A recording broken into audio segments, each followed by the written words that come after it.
حضور کی ولادت کی خوشی ایک فطری سا عمل ہے جسے آپ روکنا بھی چاہیں تو روک نہیں سکتے۔ حضور کی ولادت کی خوشی ایک فطری عمل ہے۔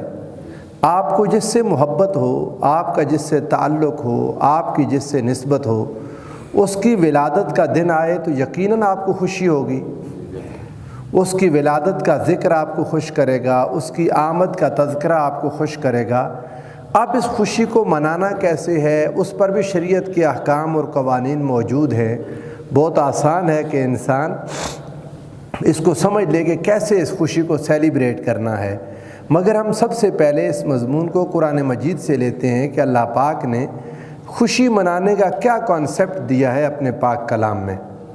اللہ پاک کا ارشاد ہے سورہ یونس میں، رب ذوالجلال نے ارشاد فرمایا قُلْ بِفَضْلِ اللَّهِ وَبِرَحْمَتِهِ فَبِذَلِكَ فَلْيَفْرَحُوا۔ اے میرے پیارے حبیب صلی اللہ علیہ وآلہ وسلم، آپ فرما دیں کہ اللہ کے فضل اور اس کی رحمت کے ملنے پر خوشی کیا کرو۔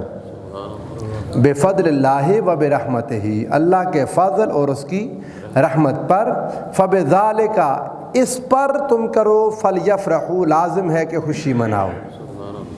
اللہ کا فضل اور اس کی رحمت ملنے پر لازم ہے کہ تم خوشی مناؤ۔ ہوا خیر مما یجمعون، اللہ کے فضل اور رحمت پر خوشی منانا بہتر ہے تمام ان چیزوں سے جو تم جمع کرتے ہو۔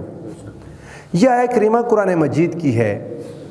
میلاد مصطفیٰ صلی اللہ علیہ وآلہ وسلم کا انکار کرنے والے جب اسی آیت کو پڑھتے ہیں تو ان کی دلیل یہ ہے کہ یہاں پر اس سے مراد اللہ کا قرآن اور دین اسلام ہے۔ قرآن مجید اور دین اسلام ہے۔ قرآن کے ملنے پر خوشی کرنا، دین اسلام کے ملنے پر خوشی کرنا، ہدایت اور رحمت کے ملنے پر خوشی کرنا، یہ مراد ہے اور یہی اس کا کانٹیکسٹ ہے۔ ہم اس کا انکار نہیں کرتے، ہم اس کا انکار نہیں کرتے کہ یہاں پر ممکن ہے جتنی بھی تفاسیر، جتنی بھی شروحات علماء مفسرین نے کی وہ ساری کی ساری درست ہیں۔ آیت کے شان نزول میں جو کچھ بیان ہوا، جو کچھ اس آیت مبارکہ میں اس کی تفصیلات میں ذکر کیا، مفسرین نے سارا حق ہے ہمارے سر آنکھوں پر۔ مگر جو کویسچن ہے وہ یہ کہ اگر قرآن مجید کے ملنے پر اللہ کی خوشی کا حکم ہے، خوشی منانے کا، اسلام ملنے پر خوشی منانے کا حکم ہے، تو ہمارا مبدأ استدلال یہ ہے کہ حضور سرورد عالم صلی اللہ علیہ وآلہ وسلم ان تمام چیزوں کے ملنے کا سبب ہیں۔ قرآن بھی اور اسلام بھی، ہدایت بھی، رحمت بھی، جو کچھ اللہ کی نعمتیں ہمیں ملیں، ان تمام نعمتوں کے ملنے کا، ان تمام نعمتوں کے حاصل ہونے کا سبب اور ذریعہ کون ہے؟ بولیے، حضور سرورد عالم صلی اللہ علیہ وآلہ وسلم۔ اب جب حضور علیہ السلام کے سبب سے، حضور کے ذریعے سے اللہ پاک نے یہ نعمتیں عطا کیں اور ان نعمتوں پر خوشی کا حکم خود رب ذوالجلال دے رہا ہے، تو پھر حضور علیہ السلام تو ان ساری نعمتوں کی جان اور ان سے بڑھ کر ہیں۔ ان نعمتوں سے، یہ بات علی وجہ البصیرت کہہ رہا ہوں، اسلام، قرآن، اللہ کی ساری نعمتیں وہ حضور کے بعد ہیں، حضور کے بعد ہیں۔ بعد از خدا بزرگ تو یہ قصہ مختصر، اللہ کی ذات بابرکات کے بعد حضور سرورد عالم صلی اللہ علیہ وآلہ وسلم اس کائنات کی معزز ترین، بزرگ ترین ہستی ہیں، اور حضور علیہ السلام کی ولادت مقدسہ اور حضور کا امت کو مل جانا کائنات کی ساری نعمتوں میں سب سے بڑی نعمت ہے، کائنات کی نعمتوں میں سب سے بڑی نعمت ہے۔ سو حضور علیہ السلام کی آمد کی خوشی کیوں نہ کی جائے، سمجھ نہیں آتی کہ یہ اس پر روکنے کی وجہ کیا ہے۔ میں نے آپ کو یہ بات کہی شروع میں ہی کہ یہ فطری عمل ہے۔ حضور علیہ السلام کی ولادت ہوئی، جو بھی تصور کرے گا خوش ہو جائے گا۔ جس کے دل میں یہ بات آئے گی، یہ ماہ مبارک آئے گا کہ حضور کی ولادت کا مہینہ ہے، قدرتی طور پر دل خوش ہو جاتا ہے۔ اب جب دل خوش ہو جائے، اس کا کوئی کیا کرے؟ دل کی خوشی، حضور کے ملنے کی خوشی، آقا علیہ السلام کی ولادت مقدسہ کی خوشی۔ تو اب یہاں ایک دوسری بات یہ کہ حضور سرورد عالم صلی اللہ علیہ وآلہ وسلم نے خود یہ خوشی نہیں منائی۔ یہ سوال بہت لوگ کرتے ہیں اور اس پر بڑا زور دیتے ہیں۔ اس سوال میں بھی جان نہیں ہے، اس میں بھی جان نہیں ہے۔ حضور نبی کریم صلی اللہ علیہ وآلہ وسلم نے اپنی ولادت مقدسہ کی خوشی نہیں منائی. یہ سوال کرتے ہیں لوگ، تو پھر ہم کیوں کرتے ہیں، ہم ایسے کیوں مناتے ہیں؟ 3-4 وجوہ سے اس کا جواب سن لیں. پہلا جواب یہ ہے کہ یہ سوال ہی غلط ہے. آقا علیہ الصلوۃ والسلام نے اپنی ولادت کی خوشی منائی ہے. حضور علیہ السلام نے اپنی ولادت کی خوشی بولیں منائی ہے. اس پر احادیث گواہ ہیں. آقا دو جہاں صلی اللہ علیہ وآلہ وسلم سالانہ نہیں ہفتہ وار میلاد مناتے رہے. حضور نے ہر سوموار کو روزہ رکھا، ہر سوموار کو. اس پر اٹھنے والے سوال کا بھی جواب دوں گا. کسی کے ذہن میں یہ بات آئے تو پھر ہم روزہ کیوں نہیں رکھتے، اس بات پر بھی بات کروں گا، لیکن ترتیب کے ساتھ آگے چلتے جائیں. حضور علیہ الصلوۃ والسلام نے اپنی ولادت ہر سوموار کے دن حضور نے روزہ رکھا اور فرمایا فیہ ولدت، اس دن میں پیدا ہوا. ان 2-3 وجوہات میں ایک وجہ اس دن کے روزہ رکھنے کی یہ بیان کی کہ شکرانے کے طور پر روزہ رکھتا ہوں کہ میں اس دن پیدا ہوا، میں اس دن پیدا ہوا. تو حضور علیہ السلام نے اپنی ولادت کے دن کو باقی دنوں سے ڈسٹنگوش کر دیا نا، باقی ایام سے ممتاز کر دیا، منفرد کر دیا. حضور کی ولادت کا دن حضور کے روزہ رکھنے، صحابہ کے پوچھنے اور بتانے پر کہ یہ میری ولادت کا دن ہے، آقا علیہ السلام نے اپنی ولادت کے دن کو باقی دنوں سے جدا کر دیا، باقی دنوں سے ممتاز کر دیا، باقی دنوں سے منفرد کر دیا. اب یہ انفرادی دن ہے جس میں حضور نے شکرانے کے طور پر روزہ رکھا، شکرانے کے طور پر حضور نے روزہ رکھا. امپورٹنس معلوم ہو گئی حضور کی ولادت کے دن کی. حدیث پاک میں ہے فتح مکہ کے بعد ایک دفعہ حضور نبی کریم صلی اللہ علیہ وآلہ وسلم نے، یہ بخاری شریف کی حدیث ہے، آقا علیہ السلام نے اپنا عقیقہ کیا. عقا رسول اللہ صلی اللہ تعالیٰ علیہ وسلم عن نفسہ، حضور نے اپنی طرف سے اپنا عقیقہ کیا. حضور نے اپنا بولیں عقیقہ کیا، حضور کا عقیقہ ہوا. اب یہ بات بھی تمام تواریخ اس بات پر متفق ہیں کہ عقیقہ چونکہ سنت ابراہیمی ہے، حضور علیہ السلام نے عقیقے کا آغاز نہیں کیا. عقیقے کا آغاز، عقیقہ شروع کہاں سے ہوا؟ حضرت سیدنا ابراہیم علیہ السلام سے. یہ سنت ابراہیمی میں سے ہے، جیسے بہت ساری چیزیں ملت ابراہیمی ہے ہماری.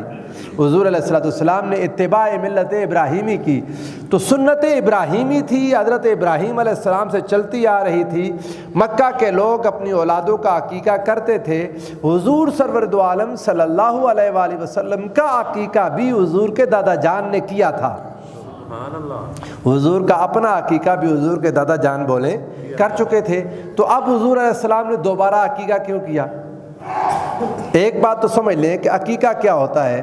عقیقہ ولادت کی خوشی میں جو بکرے ذبح کرتے ہیں نا، بیٹے کے لیے 2 اور بیٹی کے لیے 1، ولادت کی خوشی میں ذبح کیے جانے والے جانور عقیقہ ہے.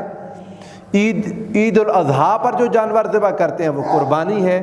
عام حالات میں آپ صدقہ خیرات بھی کر سکتے ہیں، اپنے کھانے کے لیے بھی کر سکتے ہیں، لیکن جو ولادت کی خوشی میں جانور ذبح کرتے ہیں اسے کیا کہتے ہیں؟ بولے عقیقہ. حضور نے عقیقہ کیا تو اپنی ولادت کی خوشی کر لی یا نہیں؟ بولے. اب کوئی کہے یہ عقیقہ تھا، تو عقیقہ تو 7ویں دن ہوتا ہے، عقیقہ تو 7ویں دن ہوتا ہے، اور حضور کے 7ویں دن حضور کے دادا جان یہ عقیقہ کر چکے تھے.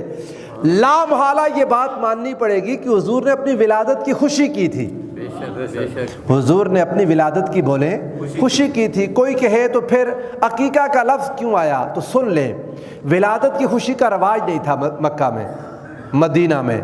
اس وقت عربوں میں اس کا رواج نہیں تھا، نہ ہی کوئی ولادت کو سیلیبریٹ کرتا تھا، نہ ولادت کی کوئی اہمیت تھی، اس زمانے میں نہیں تھی. حضور جانتے تھے قیامت تک اپنی امت کے احوال کو، حضور سنت دے رہے تھے، اپنا طریقہ دے رہے تھے قیامت تک آنے والی امت کو. تو حضور علیہ السلام نے ولادت کی نسبت سے جانور ذبح کر کے لوگوں کو کھلا دیے. ولادت کی نسبت سے وہ جو سنت عقیقہ ہے وہ ہو چکا تھا، تو یہ عقیقہ حضور کا میلاد تھا. یہ عقیقہ حضور کا بولیے میلاد تھا، جو اس حدیث پاک کا کسی نے انکار نہیں کیا. حدیث صحیح کہ حضور علیہ السلام نے اپنا عقیقہ کیا. تو عقیقہ چونکہ 7ویں دن کے بعد جو کریں وہ عقیقہ نہیں بنتا. یہاں عقیقہ تھا کہ ولادت کی نسبت سے تھا. حضور علیہ السلام نے یہاں لوگوں کو اپنی ولادت کی خوشی کا کھانا کھلایا. تو یہ سوال بے جان ہو گیا کہ حضور علیہ السلام نے خوشی نہیں کی۔ ہاں یہ بات ضرور ہے کہ یہ جو ہمارا طریقہ کار ہے جس سے ہم خوشی مناتے ہیں، جس میں ہم روشنائی کرتے ہیں حضور علیہ السلام کی ولادت مقدسہ کی، خوشیاں مناتے ہیں، چراغاں کرتے ہیں، محافل کا انعقاد کرتے ہیں، اور خوشی کا جو ہمارا انداز ہے، انداز خوشی منانے کے یاد رکھیں یہ ہر علاقے میں ڈیفرنٹ ہوتے ہیں۔ انداز کیا ہوتے ہیں بولے؟ انداز کوئی مذہبی مسئلہ نہیں ہے، خوشی منانے کا یا غم منانے کا انداز یہ کوئی مذہبی مسئلہ نہیں ہے، یہ علاقائی ہے، یہ مقامی مسئلہ ہے۔ ہاں کسی علاقے کے خوشی کے انداز میں آپ شرعاً کوئی غلطی نکالیں کہ یہ شریعت کی فلاں شک کے خلاف جا رہا ہے، یہ بات آپ کی درست ہو سکتی ہے، لیکن مکمل ایک انداز کو کہ یہ مکہ میں نہیں تھا، اللہ کے بندے ہم کون سا مکہ مکرمہ میں رہ رہے ہیں یا کوئی ہم عرب میں رہ رہے ہیں، ہمارے علاقے کے اپنے رواج ہیں، ریچولز ہیں، سویلائزیشن ہے، تہذیب ہے، طریقہ کار ہے۔ حضور صلی عالم صلی اللہ علیہ وآلہ وسلم نے تو اس چیز سے ہرگز منع نہیں فرمایا۔ اسلام چونکہ ایک یونیورسل دین ہے، اسلام پھیلا ساری دنیا میں، اب جس جگہ جائے گا کیا اسلام وہاں کے سارے رواج بدل دے گا؟ خود حضور علیہ السلام کی اپنی سنت دیکھیں، آقا علیہ السلام مکہ سے مدینہ آئے تو مدینہ کے رواج حضور نے نہیں بدلے، مدینہ کے رواج حضور نے بولے نہیں بدلے۔ کوئی 300 سے کوئی زیادہ کلومیٹر بنتے ہیں، 350 کلومیٹر مکہ اور مدینہ کے درمیان کا جو فاصلہ ہے، علاقہ تو ایک تھا، حجاز تھا، عرب، وہی ایک علاقہ تھا جہاں حضور علیہ السلام نے اس وقت کیا کیا؟ ہجرت فرمائی۔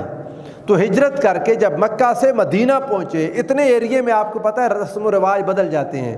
آپ یہاں سے راولپنڈی چلے جائیں، راولپنڈی سے آگے پشاور چلے جائیں، پشاور سے آگے افغانستان چلے جائیں، یہاں سے آپ ملتان چلے جائیں، ملتان سے حیدرآباد چلے جائیں، حیدرآباد سے آگے پھر جہاں تک آپ جاتے جائیں گے علاقوں کے رواج بدلتے جاتے ہیں۔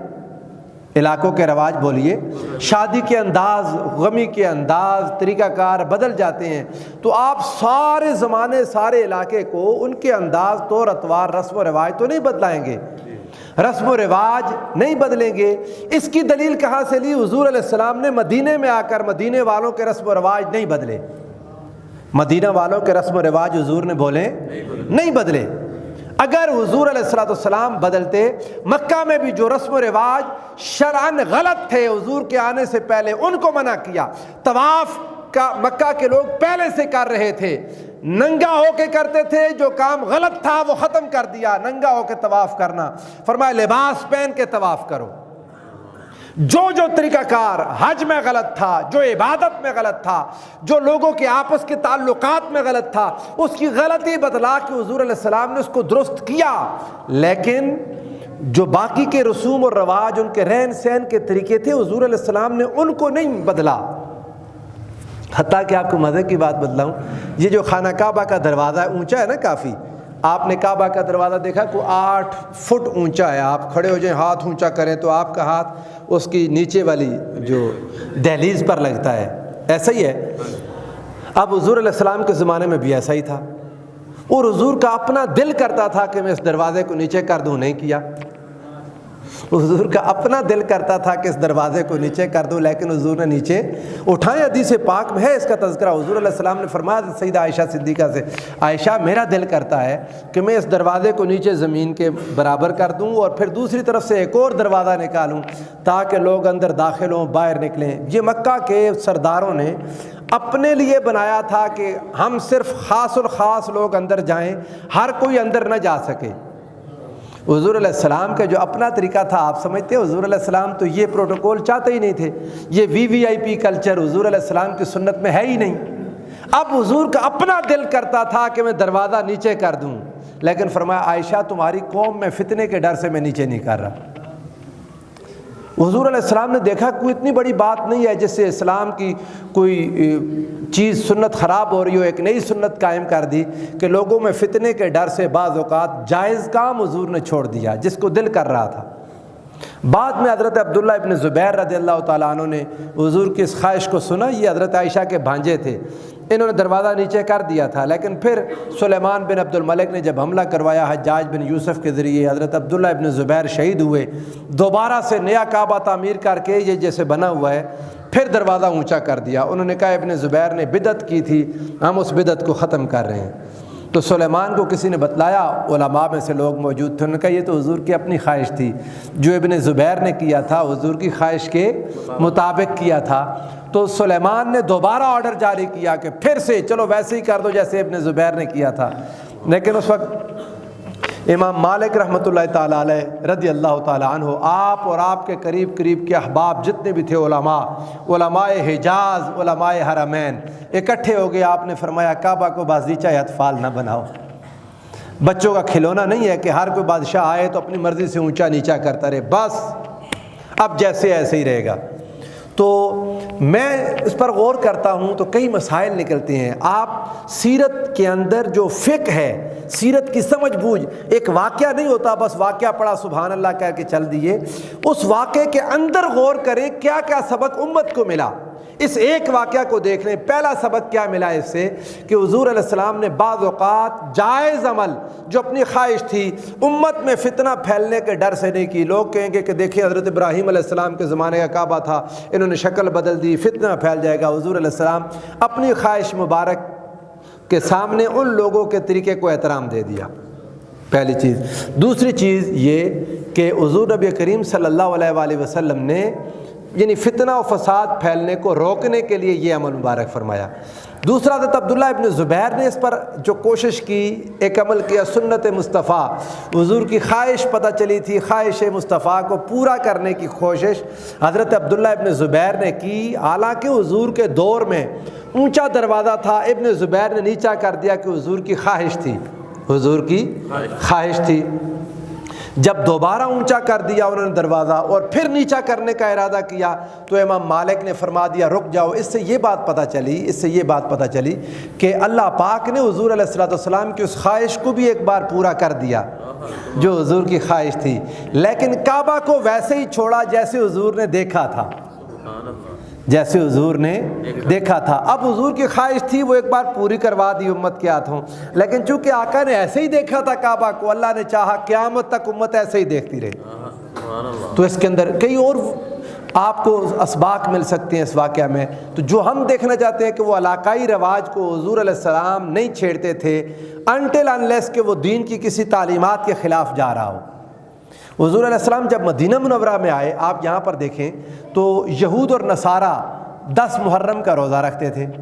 یہود و نصارہ 10 محرم کا بولیں روزہ رکھتے تھے. آقا علیہ السلام نے آ کر دیکھا اور فرمایا کہ یہ کیوں رکھتے ہو؟ تو انہوں نے کہا موسیٰ علیہ السلام پر اس دن کتاب اتری تھی تو ہم اس خوشی میں روزہ رکھتے ہیں. حضور علیہ السلام کہہ دیتے لوگوں کو کہ ٹھیک ہے بس وہ یہودی ہیں تم نہ رکھنا. حضور علیہ السلام نے فرمایا نہیں ٹھیک ہے, یہ لوگ اگر موسیٰ علیہ السلام پر اترنے والی کتاب پر خوشی کر کے ایک روزہ رکھتے ہیں, نحن احق منہم بموسیٰ, ہم موسیٰ علیہ السلام کے زیادہ حقدار ہیں. لوگوں 9 اور 10 2 دن روزہ رکھا کرو کیونکہ موسیٰ علیہ السلام کے زیادہ ولی وارث ہم ہیں. تو کیا حضور نے ان کے رواج کو ختم کیا؟ بولیں نہیں, اسے نئی شکل دے دی, ایک دن روزہ اضافی کر دیا آقا علیہ السلام نے. اب یہ ان کی موافقت ہو گئی, 10 کا روزہ تو رکھا نا سارے مسلمانوں نے, یہود کی موافقت ہو گئی 9 کا بھی رکھ لیا تاکہ بالکل ان کی وہ شکل نہ بنے. لیکن موسیٰ علیہ السلام کی کتاب ملنے کی خوشی کو حضور نے جاری رکھا, آقا دو جہاں صلی اللہ علیہ وسلم نے جاری رکھا. ایسے ہی ایک دن حضور علیہ السلام گھر میں لیٹے ہوئے تھے تو کوئی مدینہ کی لڑکیاں اپنے ایک تاریخی دن یوم بعاث کو یاد کر رہی تھیں. یوم بعاث, اس دن مدینہ والوں نے کسی سے جنگ جیتی تھی, مدینہ والوں نے کسی سے جنگ جیتی تھی. وہ جنگ جیتنے کا ان کو خوشی تھی. مدینہ کے لوگ سال بعد جب وہ جنگ جیتنے کا دن آتا تو اس کا دن مناتے تھے, جیسے آپ یوم دفاع مناتے ہیں, یوم پاکستان مناتے ہیں, یوم قرارداد پاکستان 23 مارچ کو مناتے ہیں. یہ قومیں, زندہ قومیں کرتی ہیں, اپنے دنوں کو یاد کرتی ہیں, اپنے دنوں کو یاد کرتی ہیں. تو وہ مدینہ کے لوگوں نے یوم بعاث پر خوشی منا رہے تھے. اور ہوا یہ کہ حضرت سیدہ عائشہ صدیقہ رضی اللہ تعالی عنہا کے پاس گھر میں کچھ بچیاں دف بجا کے یوم بعاث کی یاد میں نغمے گا رہی تھیں, نغمے پڑھ رہی تھیں, اپنے ملی نغمے. وہ ان کے ترانے ہوں گے, ان کے نیشنل اینتھمز تھے وہ. جس کو وہ گا رہی تھیں، بول رہی تھیں ان کے بول، تو حضور علیہ السلام گھر میں لیٹے ہوئے تھے، سیدنا صدیق اکبر رضی اللہ تعالیٰ عنہ تشریف لے آئے، تو آپ نے دیکھا بچیوں کو گاتے ہوئے، تو انہوں نے ان پر غصہ کر دیا، فرمایا مزامیر فی بیت رسول اللہ کے رسول کے گھر میں یہ گانا بجانا کیوں کر رہی ہو ایسا؟ جب انہوں نے یہ بات کی تو حضور علیہ السلام نے حضرت ابو بکر کو منع کر دیا۔ سیدنا صدیق اکبر کو معلوم نہیں تھا کہ حضور علیہ السلام گھر میں ہیں۔ آقا علیہ السلام نے چادر مبارک ہٹائی اور آواز دیا، فرمایا ابو بکر دعوہن، ان کو کرنے دو، کر لینے دو ان کو، ان لکل قوم عید وہذا یوم عیدنا، ہر قوم کی ایک خوشی ہوتی ہے اور یہ ہماری خوشی کا دن ہے۔ جیتے تھے مکہ والوں کا اس سے کوئی سروکار نہیں تھا۔ آقا علیہ السلام مکہ سے آئے تھے مدینہ میں، ان کی خوشی کے دن کو اپنی خوشی کا دن کہہ دیا میرے مصطفیٰ نے۔ وہ جنگ جیتے تھے، کئی سال، کئی صدیاں گزر چکی تھیں، ڈیکیڈز گزر چکے تھے، وہ خوشیاں منا رہے تھے۔ حضور علیہ السلام چاہتے تو کہہ دیتے اتنی پرانی بات ہو گئی ہے، کیا جیتا تھا کیا کیا، بس اب ختم کرو، لیکن نہیں، آقا علیہ السلام نے اس کو الاؤ کیا اپنے سامنے کہ ان کی خوشی کا دن ہے، اور ابو بکر سے کہہ دیا ھذا یوم عیدنا، ابو بکر ہم ان لوگوں میں آ کے رہ پڑے ہیں نا، تو ان کی خوشی اب ہماری خوشی ہے، ان کی خوشی اب بولیں ہمارے، تو ہم بھی یہ کہتے ہیں اس کے مطابق۔ وہ جنگ جیتنے کی خوشی منانے کو حضور نے جاری رکھا۔ خدا کی عزت کی قسم، حضور کی ولادت کی خوشی ان ساری خوشیوں سے بہت بڑی خوشی ہے۔ آج حضور سرورد عالم صلی اللہ علیہ وآلہ وسلم کی ولادت کی جو خوشی مناتے ہیں، حضور سرورد عالم اس سے یقیناً خوش ہوں گے، اور یہ حضور کی خوشی ہے، یہ خوشی بولیں حضور کی خوشی ہے۔ اور جو خوش ہوتا ہے، اب ایک اور بات میں نے اس پر سنی، بعض لوگ کہتے ہیں کہ جی آپ اس کو نیکی سمجھ کے کرتے ہیں۔ میں نے ان سے پوچھا نا، بعض اوقات جب سوال ہوتا ہے کہ جی آپ، میں نے جب پوچھا کہ آپ پھر یوم پاکستان کیوں مناتے ہیں، یوم قرارداد پاکستان کیوں مناتے ہیں، کہتے ہیں جی نہیں آپ اس کو دین کا حصہ سمجھ کے کرتے ہیں۔ اللہ کے بندو، انسان کی زندگی کا کوئی عمل دین سے باہر نہیں ہے، انسانی زندگی کا کوئی عمل دین سے باہر نہیں ہے کہ جی ثواب سمجھ کے۔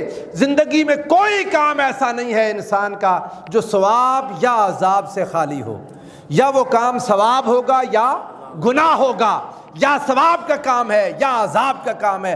ان دونوں حالتوں سے علاوہ کہ کئی کام ایسے بھی ہیں جن پر نہ ثواب نہ عذاب، ایسی کون سی بات ہے؟ ایسا کوئی کام ہے ہی نہیں مومن کا۔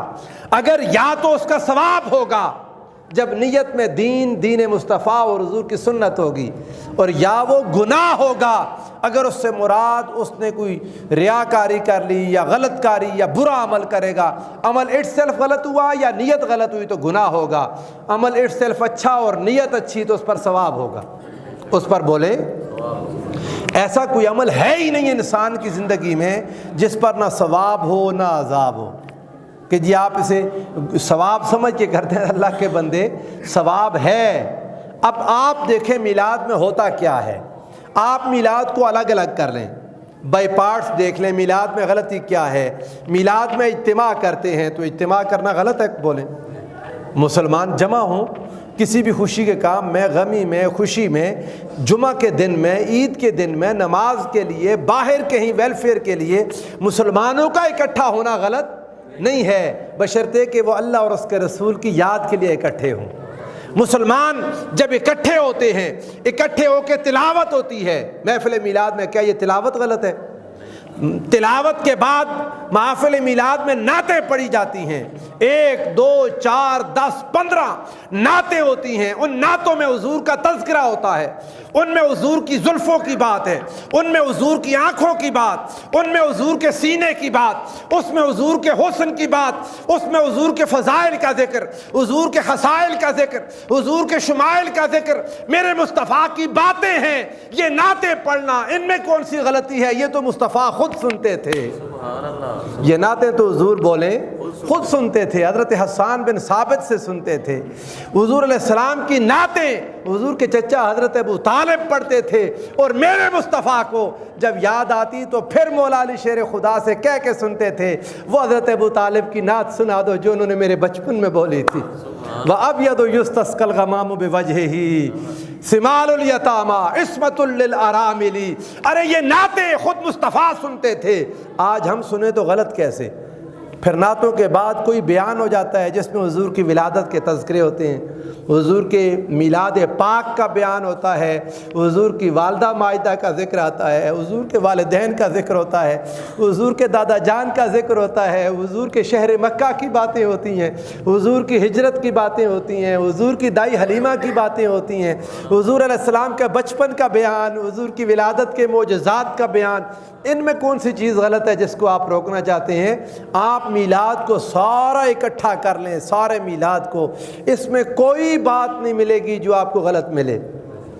اب چراغاں کرنا، روشنائیاں کرنا ہمارے ملک میں رسم و رواج ہیں۔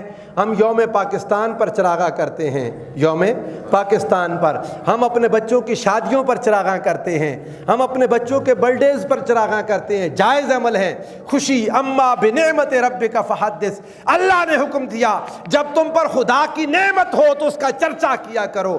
چرچا کرنے کا طریقہ یہی ہے کہ رنگ روغن تازہ کیا جائے، اس پر روشنائیاں لگائی جائیں، کوئی جھنڈیاں لگائی جائیں، کوئی نئے کپڑے پہنے جائیں، کوئی کھانا پکایا جائے، کوئی لوگوں کا اجتماع کیا جائے، کوئی لوگوں میں کھانا تقسیم کیا جائے۔ اگر خاموشی سے گھر میں بیٹھ کے نفل پڑھتے رہے تحدیث اور چرچا نہیں ہوگا۔ چرچے کی خاطر جو کرتے ہیں یہ خدا کا حکم ہے۔ خدا کی عزت کی قسم، ساری خوشیاں ایک طرف، اولاد کی پیدائش کی خوشی، اولاد کی شادی کی خوشیاں، ملکوں کے ملنے کی خوشیاں، ملک کے دفاع کی خوشیاں، ساری اکٹھی ہو جائے، مصطفیٰ کے قدموں پر قربان کر دیں۔ مصطفیٰ سب سے بڑی خوشی ہے۔ نعرہ تکبیر، نعرہ رسالت، نعرہ رسالت، نعرہ رسالت۔ ساری خوشیاں ایک طرف، میرے مصطفیٰ کے قدموں سے لگنے والی دھول پر قربان جائیں۔ یہ ساری خوشیاں حضور کے نالین پاک سے لگنے والی مٹی پر قربان ہو جائیں۔ خدا کی عزت کی قسم، کوئی خوشی ولادت مصطفیٰ کے برابر کی نہیں ہے۔ کوئی ایک خوشی بھی مصطفیٰ کی ولادت کی خوشی کے برابر نہیں ہے، تو ہم کیوں نہ اس کو منائیں؟ پھر اب یہ کہ صحابہ کرام نے کیوں نہیں یہ خوشی منائی، سادہ جواب آگے اگلا جمعہ اس پر کر دوں گا اگر موقع ملا، یا پھر 12 ربیع الاول کی رات کو اس مضمون کو لے لوں گا۔ 12 ربیع الاول کی رات تمام حضرات کو دعوت ہے شرکت کی، شوق سے دعوت کریں۔ اس دن 12 ربیع الاول کی رات آپ کی ذمہ داری ہے اپنی مسجد کے پروگرام میں شریک ہونا، اس کو آباد کرنا، اس کی ہر محفل میں شریک ہونا۔ اس سے لاپرواہی نہ کیا کریں، اپنی اولادوں کو مسجدوں کے ساتھ جوڑ جائیں جب زندگی ہے تو، زندگی میں اپنی اولادوں کو مسجد کے ساتھ جوڑ جائیں۔ اللہ کی قسم، جو مسجدوں میں آتے رہیں گے آپ کے بچے وہ آپ کو یاد کرتے رہیں گے، جو مسجد سے دور ہو جائے گا بس سمجھیں آپ گئے تو ختم۔ پیچھے ذکر وہی اولادیں کرتی ہیں جو مسجدوں سے جڑی رہتی ہیں۔ آپ دیکھتے ہیں نا، ہمارا نماز کے بعد قاری صاحب جمعہ کے بعد ہم دعائیں کرتے ہیں، یا اللہ جتنے لوگوں نے اس مسجد میں نمازیں پڑھی انہیں اجر عطا فرما۔ دعا نہ بھی کریں تو یہ مسجد خود ان کے لیے دعائیں کرتی ہے۔ سو مسجد کو آباد کریں، یہ آپ کی ذمہ داری ہے۔ بولے کیا ہے؟ اونچا بولے نا۔ یہ کوئی ایسا نہیں ہے کہ ٹھیک ہے آگے تو آگے۔ میں بعض اوقات کسی سے پوچھوں جی کہ آپ نہیں آئے تو بس ویسے جی کہ ٹی وی پر دیکھ لیا تھا، فلاں جگہ دیکھ لیا تھا، نہیں۔